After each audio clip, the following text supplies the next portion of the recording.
Yes, I'm an engineer, and I started out in managing engineering projects for the first half of my career, really. And I was confused because I loved engineering and I really enjoyed managing projects. But some projects just drained the life out of me, while others I'd be really invigorated. And I couldn't figure out why, by doing the same thing, sometimes I was drained and sometimes I was really invigorated and enjoying my work. And this model helped me to figure out what that was all about. I've got some evidence. If anybody would like to dig into some of the evidence on this employee engagement stuff, I've got some statistics that we could share and have a look at a bit later if that's helpful. So the people like Patrick Lencioni, Marcus Buckingham, John Maxwell, who else have we got? We've got Jim Collins, people like that, who talk about how to have more engagement in your work, how to enjoy your work, and how to get better results.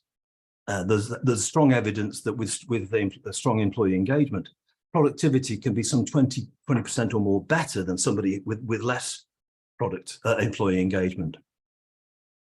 So why don't we start and have a look at what the working genius model is? And first thing I'm going to do is to look at the 6 types of working genius that Patrick developed with his team. So the 6 types of working genius. What are the 6 types? Well, the first type is called wonder. The wonder is all about people. These are the working genius. These are the things that are your personal strengths, your superpowers. So the people with the strength of wonder, these are the people who wonder, why are things as they are? Why is life like it is? Why isn't it like it could be? These are the people who are sometimes head in the clouds, are the people who love the blue sky thinking, if you've come across that phrase.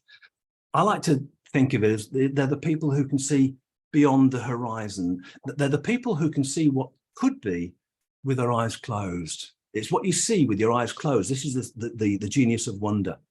And I often think a great illustration of that is Henry Ford. Now, some of you may know a quote that is attributed to Henry Ford. I don't think he actually said it in practice, but he must have thought it. His thought was that if I'd have asked people what they wanted, that have told me they wanted faster horses. And so in practice, what he did around the time Henry was alive and in his early career, motor vehicles were about, but they were a product for the rich and famous. There were people who were wealthy could afford a motor car. And his vision, he wondered, why can't we create a motor car that everybody could use? So his picture was, in fact, he took out a full page ad in one of the American newspapers. Opening the highways to all mankind was his vision of the future. He wondered about how we can do that. And we all know about the production line. And so rather than bringing the parts to the car, you brought the car to the parts. It's that kind of thing was the background. That was really the revolution. And Henry was actually really, he really invested in his people. He paid, the wages he paid the people working in his factories were twice the average. I think the average was $2.50 a day, and he paid them $5 a day. He really turned up the heat on the wages for the people working there, so they could enjoy a better lifestyle. And in practice, they could also enjoy being able to purchase the vehicles that they made. And the interesting thing about that, opening the highways of all mankind, is it's a vision that was used later on by a chap called Alan Mulally. Now, Alan was appointed to be chief executive of the Ford International, the Ford Motor Company, in about 2006, just before the crash of 2008. And when he joined, it's quite funny because he was picked up from the airport in a car that wasn't a Ford.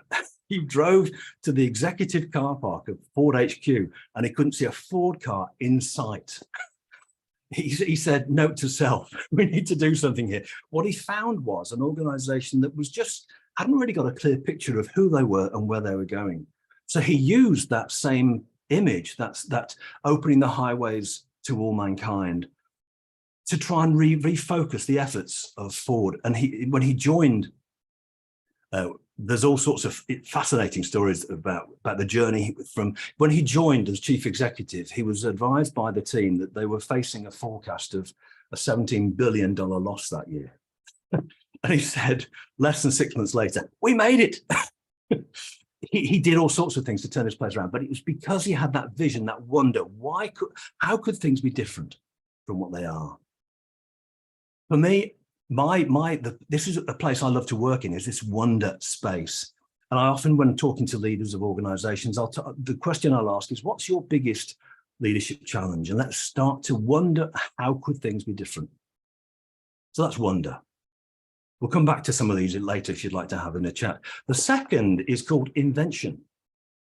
Now, having wondered about what could be, how life could be, this second group of people, this second genius is called invention. And this is traditionally the one people think of when they think of inventors. You've probably heard of Thomas Edison, the guy who created the light bulb.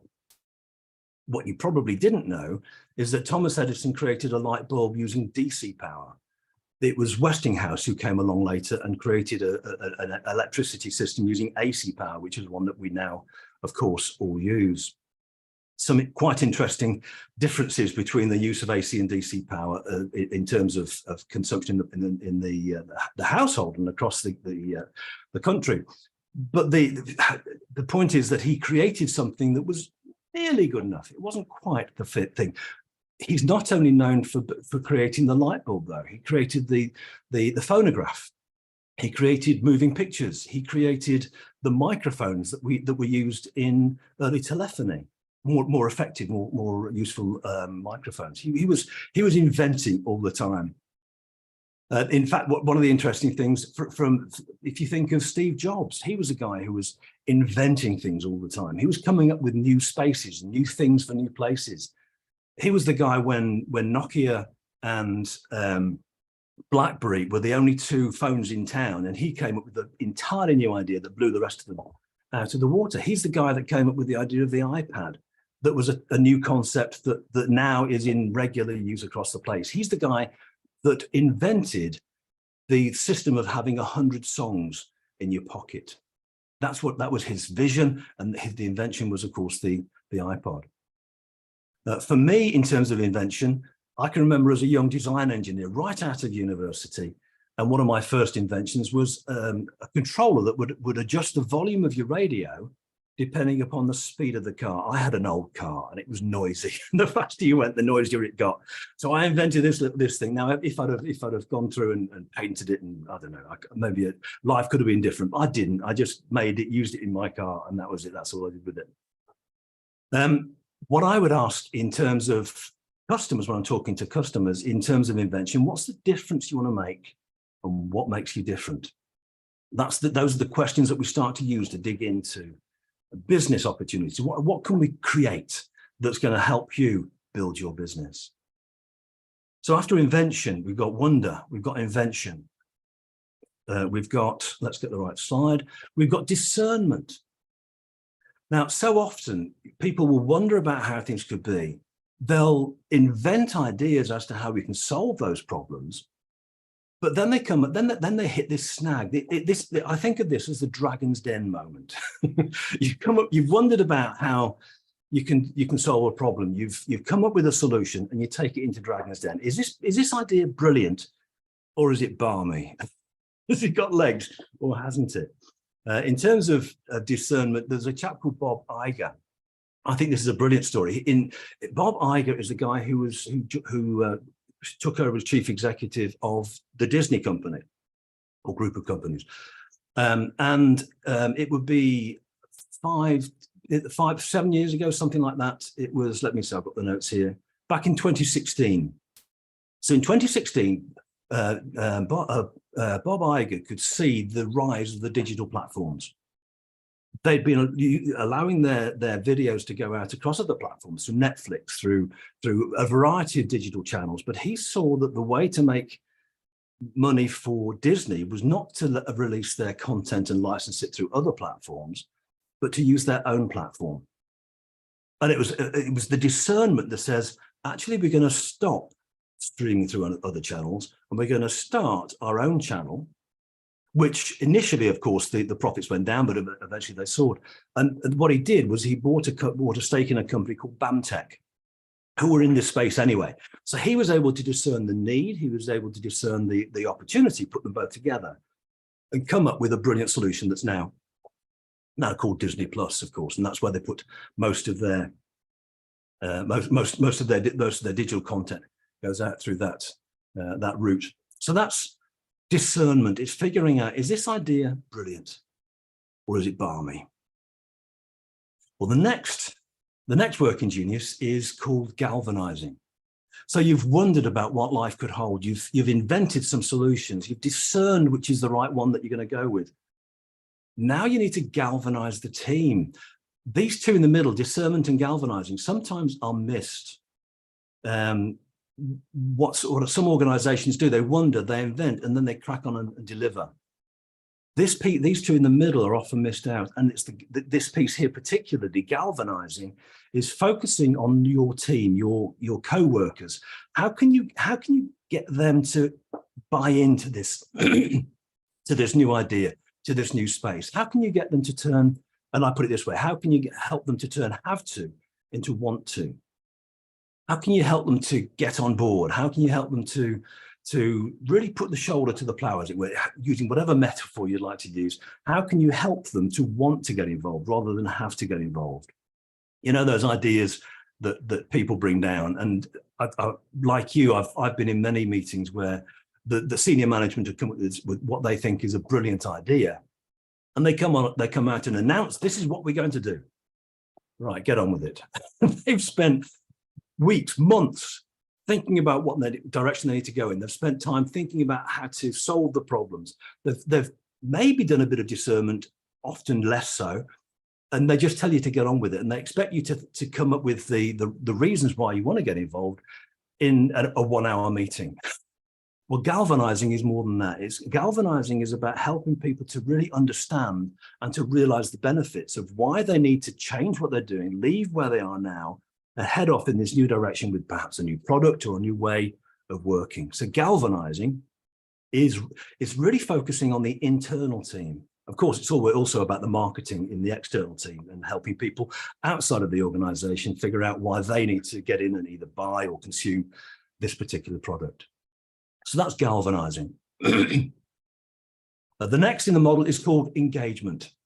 And this is a piece that I spent most of my early career involved in. It's the people who provide the support to enable this new solution to get into play. As we're going through these 6 areas of working genius, I want you to be thinking, so which are my favorite? Which are the two that really give me strength? That really that I really enjoy. If I do this one or this one, I could do them all day long, and I'd come out at the end of the day more fired up than when I started. There'll be some others that you'll think, if I had to do that for more than half an hour, I'd quit. I want you to focus on which are the top 2, which are the 2 that really resonate with you. Is it wonder? Is it invention? Is it discernment, galvanizing, or enablement? The enablement is often it's the project management. It's the, what do you need? What skills do you need? What tools do you need? What facilities do you need? Let's make everything, put everything in place so you can get on and do your job. And it's the next people who are the people who are the people who are tenacious and really make sure everything gets done. That dig it, that having got on board, they've been galvanized, they've been engaged by the team, and now they're going to get on and make this thing happen. This piece here was the piece that helped me to figure out why it was that some projects I thoroughly enjoyed and some projects I just hated. It was because I tend to be at the front end of this thing. I'm about wondering, I'm about invention. I'm not about tenacity. If you give me a snagging list, in fact, one of my colleagues was really into the snagging list. I found that the projects I enjoyed the most were those where we were creating something new, that we were doing things that maybe other people hadn't done. Maybe we were moving into a new space. And the projects that used to just grind the life out of me were those projects where there was just stuff to be done, and you had to plow through your snagging list, plow through the actions, and you didn't seem to be creating anything new. It was the project management wasn't the problem. It was the thing I was doing within that. So in my top 2, If you think of my top two are wonder and invention. Those are the two that really get me excited. I could wonder and invent all day long, and I'd finish the day with more energy than I started. It's interesting when I'm doing delivering training and coaching and that kind of thing. That's the space I love to be in, and I can do that for meeting after meeting, and really feel invigorated. Some of the people I'm doing it with, if it's not their strength, they're going to find themselves getting weaker. And it's being aware of the fact that it's not their working genius helps to be able to pace the delivery so that they can really catch it, and they can take as much as they can take depending upon their personality preferences. So the working genius model then has three elements. It's got the working genius. So this is what I want you to do is think about the ranking. The working genius model looks at ranking, not rating. So it's not a scores out of 10 for each of these things. It's which would you put at the top of the list and which would you put at the bottom of the list. So the two that you put at the top of the list are going to be your working genius. It's the thing that you find really invigorating, the thing that you find really exciting, that makes you feel strong, that makes you feel good. The next one is a working competency.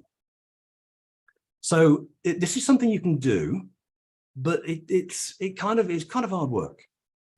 The third one is the working frustration, and you just want to be out of there. Most people, Patrick Lencioni has found in their research, they found that most people have 2 working genius, 2 working competency, and 2 working frustration out of the 6 types of working genius. So which are the 2 that give you the most energy? Patrick describes it as being a cup of coffee that's poured into one of those styrofoam or insulated cups that just stays hot all day long. You can keep drinking it, it's hot all day long.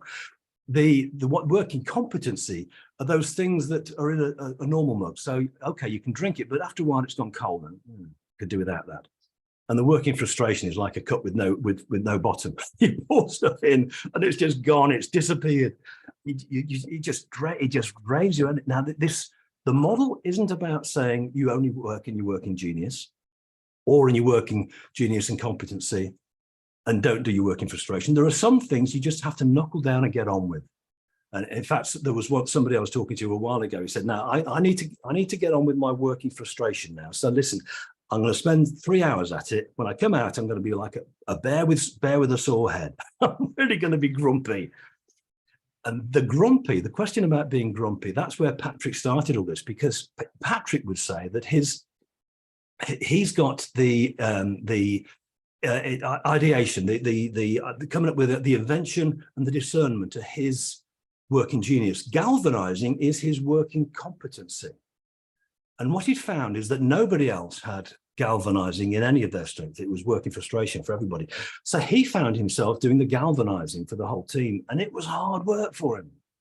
And he was doing it day after day after day, and it just ground the life out of him. So somebody asked him, one of his colleagues asked him, "Patrick, why are you so grumpy today?" And they figured out it's because he was spending all of his time in that working competency, which he could do. He was quite good at it, but it just drained him. You have to measure yourself at these things. So another way of looking at it is the working genius. That's your superpower. If you think of somebody like Spider-Man, that's the ability to swing, to walk up buildings and to fantastic agility and speed. The working competency, that's perhaps Clark Kent. So, it's not his superpower. He can do his day job. He's a reporter. He does a reasonable job. But the thing he really enjoys is the Spider-Man stuff. And the working frustration, that's his kryptonite. Get any of that around and it just stops him from doing anything useful at all. So what I'm going to do is just pause at this point, because what I'd like us to do is to go to a thing called Mentimeter. Has anybody used Mentimeter before? I can see lots of faces nodding. I'd like you to go to that page. It'll give you so if you scan the QR code, it'll take you to a page, or go to www.menti.com and type in the code there, and it'll give you something that looks a bit like that. So what I want you to do is to go along to the Mentimeter page and select your top two. What are your working genius? What are your two areas of working genius? What are the things that you find give you most joy and most energy? And I'll see the results coming in just a minute. Here we go. I've got a couple coming in. I've got wonder and invention coming in. Here we go. Let's just share this screen together. We can see the results coming in. So we've got wonder and invention are stronger. So enablement, we've got a lot of enablement. Roger, can you put back the code, please? Yes, I can. Let me go to here.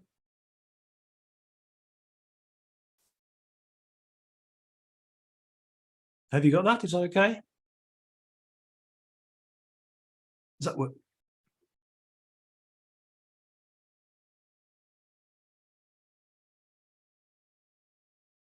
Okay, so we've got quite a variety. Discernment is the one that people find most difficult. There aren't many discerners nor galvanizers. We've got a lot of wanderers in enablement. We've got some invention and tenacity. The middle two. Now, the interesting thing is, I've just been asked a question. Will I show you how to get your scores for yourself and your team? Yes, I will. We'll be able to do that in just a moment. I'm coming on to that shortly. So the fascinating thing is that the wonder and invention, a lot of people focus on wonder and invention. They figure out what could the world be like. Let's come up with an idea. Then they throw the idea straight across into enablement. So right, let's put it into practice. And I think we can see there are fewer people in this room, and quite often there are fewer people in that middle space who are the discerners and the galvanizers, the people who say, do you know what, that's a balmy idea. Either there are fewer of them, or they're the sort of people who don't have the space to be able to shout up and say, or get involved in that part of the process.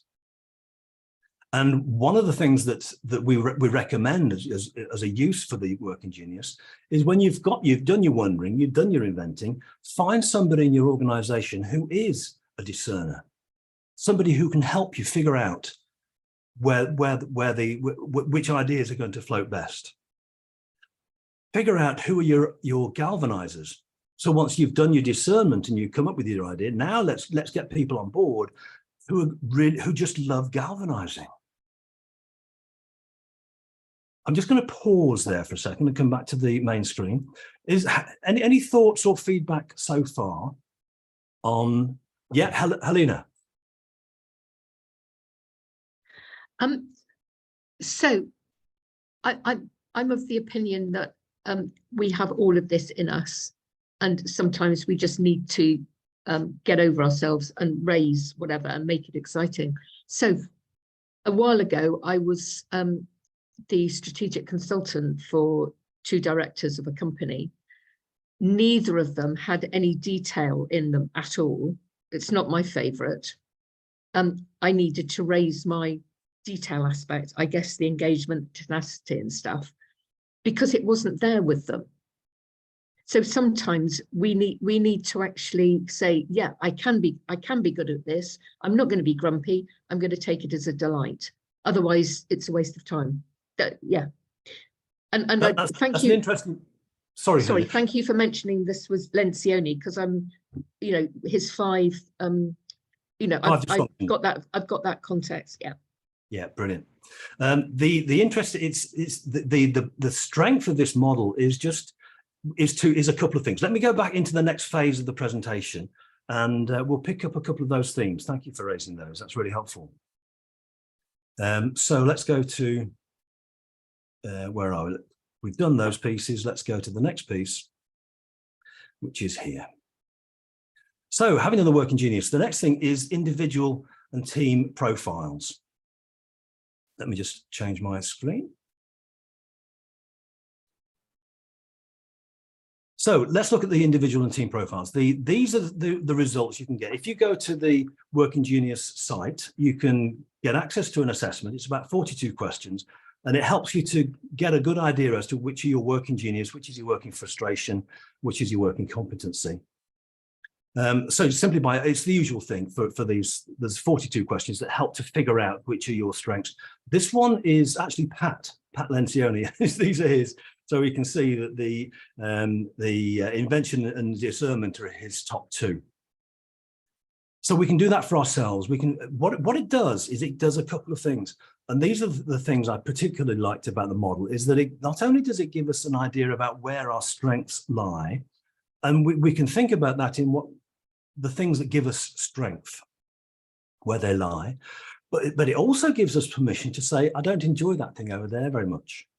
And to give ourselves permission to say, well, actually, I know that Steph, she loves doing that kind of thing. Why don't I bring Steph in and get her to do stuff that she loves, rather than doing stuff that I'm not so keen on? I was chief executive of a charity some years ago, and we had one of the guys, and he had a quite a varied job, but he loved doing the copy, he loved doing the marketing, but he also had some tech roles that were on his job spec. So what we found was that the tech was something he could do. It was a competency, but he didn't like doing it. The copy was the stuff that he just loved doing, and the marketing stuff. So what we started to do was to say, okay, let's see if we can find a way of taking away some of the things that drain your energy to give you more time to focus on the things that give you energy. And if we can do that across the workforce, there's fascinating results. I'll show you some a link to where these results can be found in terms of employee engagement. That if you have high levels of employee engagement, that means people are enjoying their work. You get less dropouts, you get less staff churn, you get increased productivity. There's all sorts of benefits simply by focusing on how do you help people enjoy their work more, rather than have to knuckle down and do things they're not so keen on, which is the stuff that drains you, that brings stress, that brings burnout. So which are yours? We've looked at that. Why does it matter? And what can we do about it? Well, when I was going through as a student apprentice and I was working in a company, one of the shift managers, I worked in the electrical maintenance department for a while, and the shift manager that I spent a lot of time with was a fascinating guy. He was responsible for making sure all of the equipment in this particular part of the factory was maintained and would continue to work and function effectively. So what he did is he explained, he took me on one side and explained what he was doing. There was one guy called Andy, and if a machine was broken down, send Andy out and he'd be back in half an hour. It was fixed, it was ready to go, it was fine. On the other hand, there was another guy called Steve, and if you sent Steve out, well, he'd spend half a day getting this machine back in operation. And when he got back, he'd explain that, well, I found this bit was wrong as well, and I fixed that, and I found this bit was wrong as well, and I fixed that. So what the shift manager did is, if he had a breakdown with a piece of equipment that was necessary for the functioning of the factory to keep the thing running, he'd send Andy, because he knew that machine would be back up and running in no time. He also knew that there would probably be other problems that need solving that he hadn't even looked at. Then what he would do, he would send Steve around in the planned maintenance. He'd make sure that Steve had been to every piece of equipment in the organization on the factory, and he'd had a look at, to make sure that everything was working properly. These are two guys, Steve and Andy, two guys who had the same responsibility, the same job title, the same manager, and yet he helped the one of them to do what he loved doing, which was making sure that everything was in tip-top condition. And then he made sure that the other one could do what he loved doing, which was getting the machine back up and operational in the shortest amount of time. That way, he managed to keep the guys working for him engaged in the activities they loved the most. Now, that didn't mean to say that Steve didn't get sent out on breakdowns. He did. And it didn't mean to say that Andy never got to do the routine maintenance. He did. But they spent more of their time in the area that they preferred to work in. So the team profiles, if you do the assessment, the online assessment, this is the individual profile that you would get for your personal assessment. To give you an idea about what your working genius are, what your working competencies are, and what your working frustrations are. And if you're anything like me, that was a fabulous aha moment, I came to figure out that if in some projects I was involved in doing the stuff that was either a competency or a frustration, and spend too long at that without the stuff that you enjoy as your genius. In fact, Marcus Buckingham, he's the guy that initially worked for Gallup. He worked with a guy called Don Clifton, and they came out with the thing called the Clifton Strengths Finder, which some of you may have come across. Subsequently to working at Gallup, he moved on to do his own research. ADP is the research organization he now runs. Both Gallup and Buckingham and many others have done research that shows that if you can include just 20% of your working genius in your working day, there's a really strong correlation to burnout. So less than 20% creates greater burnout, greater stress, greater burnout, greater frustration at work. If you can manage to get 20% in every day of your working genius, then that's going to give you the energy to work through the rest of the day. In fact, when we were talking earlier, Helena, we talked about some people, they just don't get the detail, the engagement and tenacity stuff. Well, if you can give them an opportunity to do some of their genius work before they start their frustration work or their competency work, then they're going to have a more energy to start with. They can run further on the energy they've got from some of the genius stuff. Marcus calls it the red threads that are woven into the fabric. I like to think of it as golden threads that are woven into the fabric of the day. If you can find way, and you can do it, you don't have to just spend time doing one. You can build wonder into the work you do. You can build ideation into the work that you do. You can build your genius into the work you do if you think about it and if you work at it. So that's the working genius, your individual profile. If then you were to get a team and do a team assessment, then this is the sort of information you can get. So now we can plot the working genius for your entire team. Now, this particular graph focuses on your genius and your frustration, not so much on your competency. I can give you a bigger picture of this later on if that's helpful.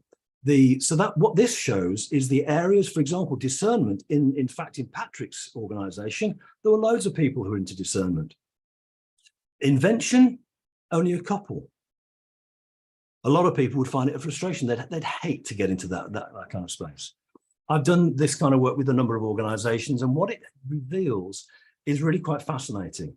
And in fact, one of the strategies that we've adopted in one firm at the moment is to say, whenever we have any new areas of work, whenever we're getting a team together to figure out how we're going to solve an issue, a problem, or maybe a new project we're going to start, or a new piece of work that we've been commissioned to do, let's make sure that when we bring the team together, when it comes to needing to figure out how we could solve a problem, let's make sure we get somebody with the genius of wonder. When we need to start narrowing it down, let's make sure we have somebody with the genius of invention, and so on. So you can get the right people in the room to come up with the right solutions in the long term. So that's the wrong one. Let's go to here. This is a really fascinating piece. And this is the problems that you encounter if you don't have those people in the room, that if you have nobody in your organization that wonders why things happen, this is the space that causes Debenhams to die. This is the space that caused Woolworths to go out of business, because they've just not been wondering what the world's about, why things could be different. If they're too busy to notice, they've got their identity, they're too slow to identify new opportunities coming up. These are the people like Kodak, the classic example of Kodak, who had the invention of the digital camera, but put it to one side because they thought, well, it'll probably never take off, and B, we've got too much invested into print. On the other hand, National Geographic, they were the people who had a paper background going back for decades. And yet when the digital world started to emerge, they created the National Geographic Channel, and they capitalized on that space. If you're lacking an invention in the team, then you're going to be unable to innovate. You're going to be keep coming up with the old ideas. You're going to find it difficult to engage with the new ideas. If you've got nobody who's got the genius of discernment, you're going to find that you're going to crack on with the wrong ideas. You're going to go ahead with something that's balmy and miss the stuff that's brilliant. If you've not got anybody who's into galvanizing, you're going to find that your team are going to be just, yeah, this is another new idea, another brilliant idea that's come down from on high. They haven't caught the vision, they haven't caught the need. In fact, John Cotter, he's an expert on change. One of the things that John Cotter talks about is that before you tell people where they need to go to, you need to tell them why they need to leave where they are. He's got that. For me was a really helpful thought process, because we've spent weeks, months, maybe even years thinking about the direction we're going to be going in, and we expect our team to pick it up in a 1-hour presentation. Well, let's help them figure out they probably feel comfortable where they are, because they're not into the wonder and invention and discernment and that kind of stuff. Their focus is on the tenacity, getting the thing done. They've lost sight of that, or they can't see the fact that this thing that needs to be done probably doesn't need to be done very soon. We need to be doing something else. So help them to understand why they need to leave here before we start to try and encourage them to see why they need to go to wherever they need to go to. With a lack of enablement, the projects just don't get off the ground. They don't get started. They don't get properly funded and initiated.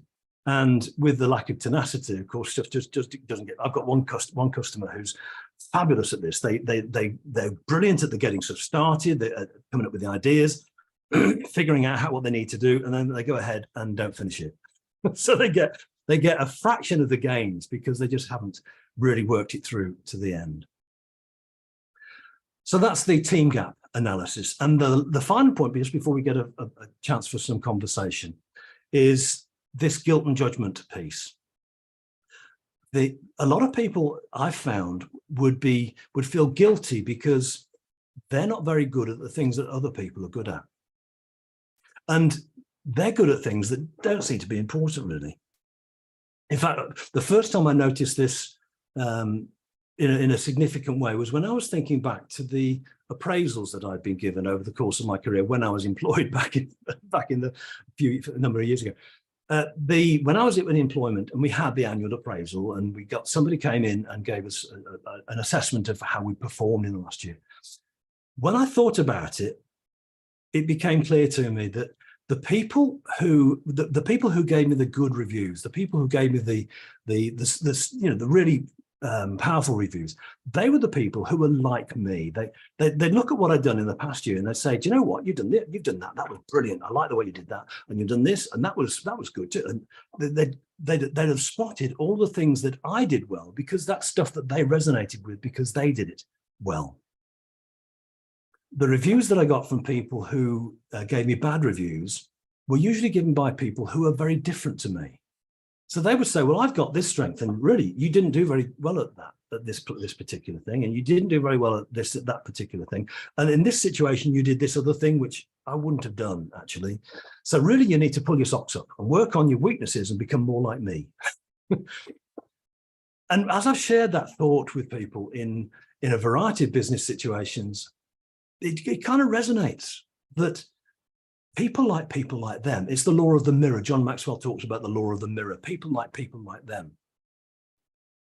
If we can, this model gives us permission not to be good at everything, and to recognize that the things we are good at, that we need to spend our time focused on. The second thing is looking at other people. It's a thing called fundamental attribution error, which some of you may have come across. The idea here is that we tend to judge ourselves on our intentions and other people on their actions. We look at what somebody else did. Somebody cut us up in traffic and we think, what an idiot, don't they know how to drive yet? And we might even have a conversation with them within the car or wave at them or something. Whereas if I'm late and I've not noticed this car coming from my left and I'm in a bit of a hurry and I pull into a gap and they start blowing the horn at me, oh, that wasn't my fault. I had a genuine reason. I didn't even see you. You came from nowhere. How can I be expected to you know, do you see what I'm saying here? That the fundamental attribution error is where we judge other people on their actions and ourselves on our intentions. We're judging two different things. Once we can start to understand what people are like, and a lot of these personality profile things help us to do that. If we can understand what they're like and why they did what they did, then we can perhaps understand what it wasn't just they're a horrible person, or they're a really bad employer, or they're a terrible colleague. It's because something else was going on. Maybe they were sharp with you because they've just got a problem at home. So that's the other thing. The thing about most of these personality profiling models help you look at your personality. The thing I like about the Working Genius is it's 20% personality, but 80% about productivity. It's about helping you to understand who you are, where your strengths lie, the things that give you strength, and how to help people to deploy those strengths in a way that means that they're going to be more productive in their work environment. Well, there's a whole pile of other things I could share about, but I'm just going to come back off and come back into the room, and let's stop the spotlight. And let's just bring back into the room. And any feedback, comments, thoughts? Who'd like to go first? Sam, you've got your hand up. I have, yeah, I've got a quick question. Have you got any sort of data on how implementing this affects employee well-being? You know, for example, if you're working for an organization where you know that your employer really cares that you do work that energizes you and brings you joy. Yeah, there's let me see if I can pick up there's a link I've got here. Let me see if I can pull it up. Let's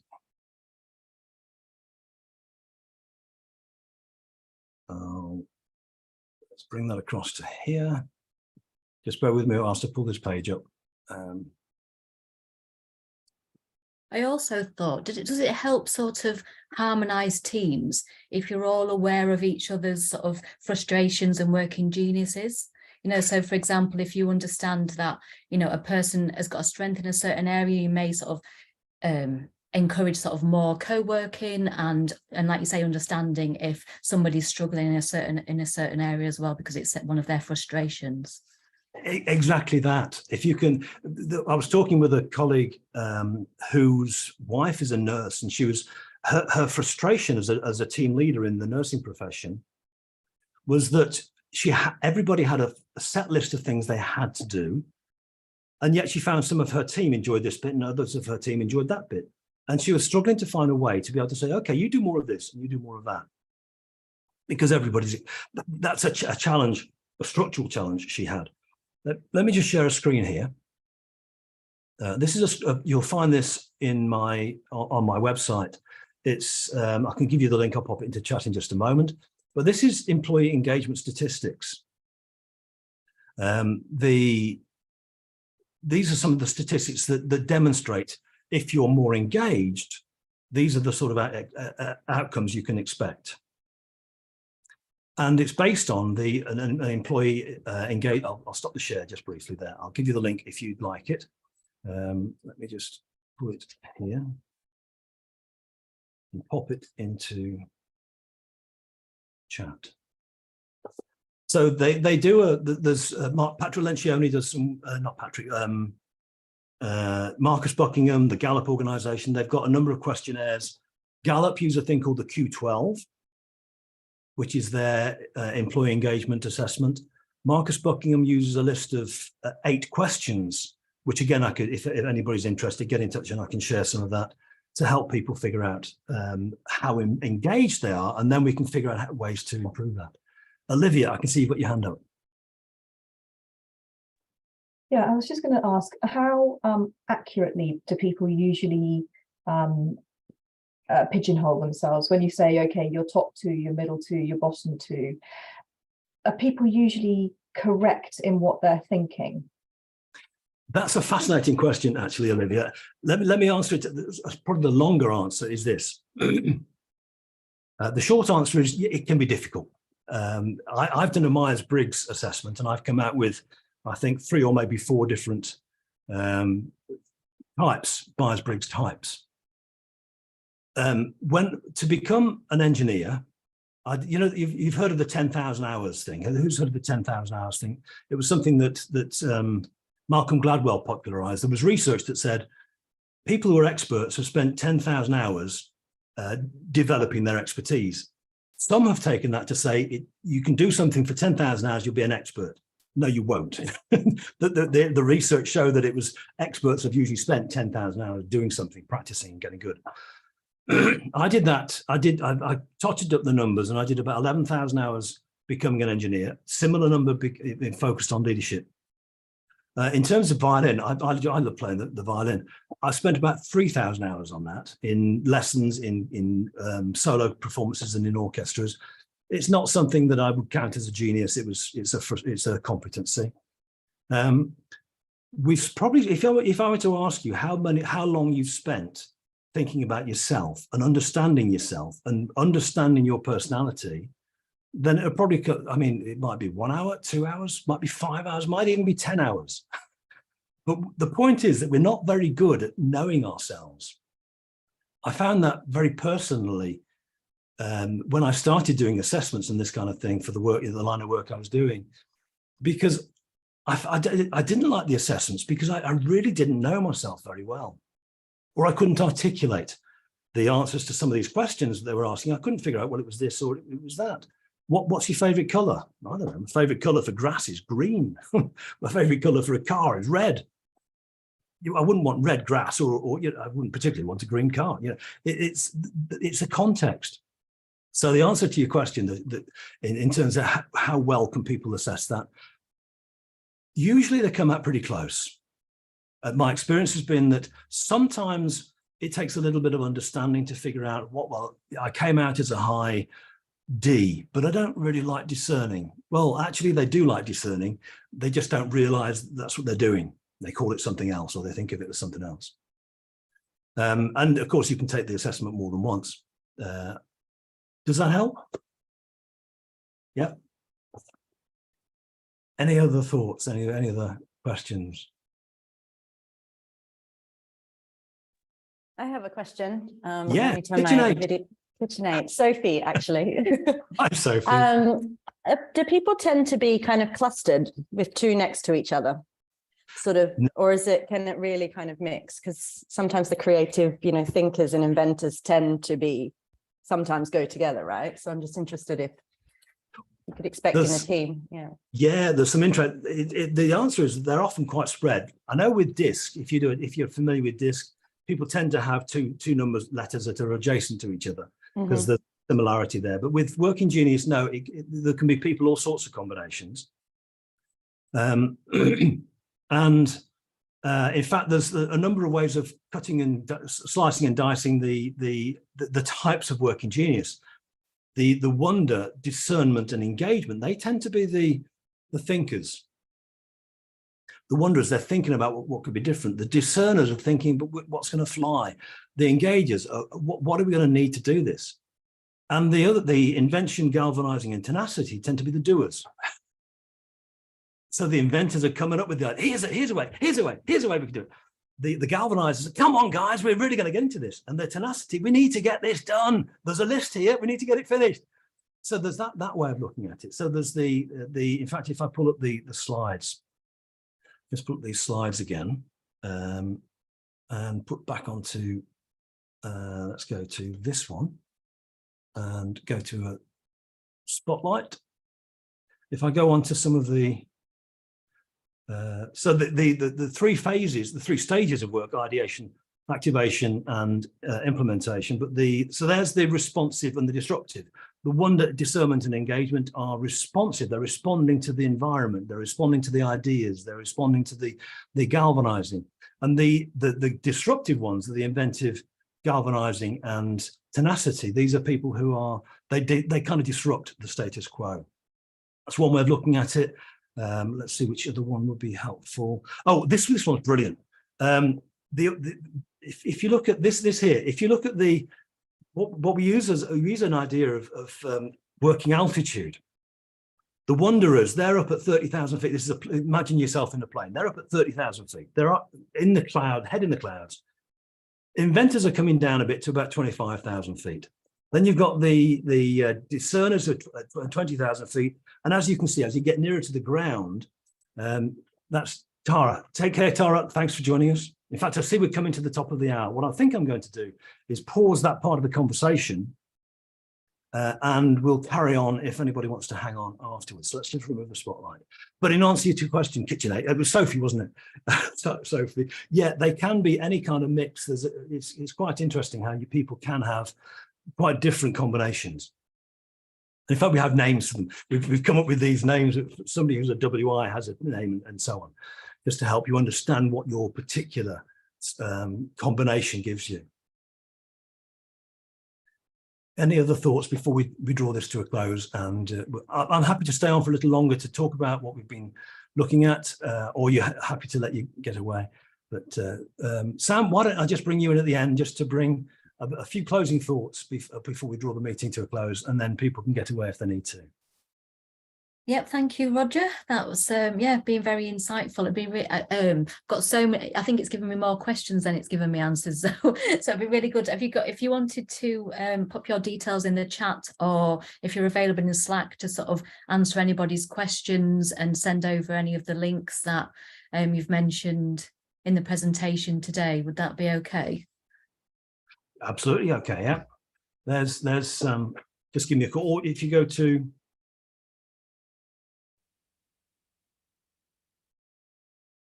That's my website, and if you go to let's see, if you go to that address, then that's a booking form. You can book a slot, and we can have a chat. Yeah, delighted to chat with people. I think it's such a helpful model that I'd love more people to be able to get to grips with it.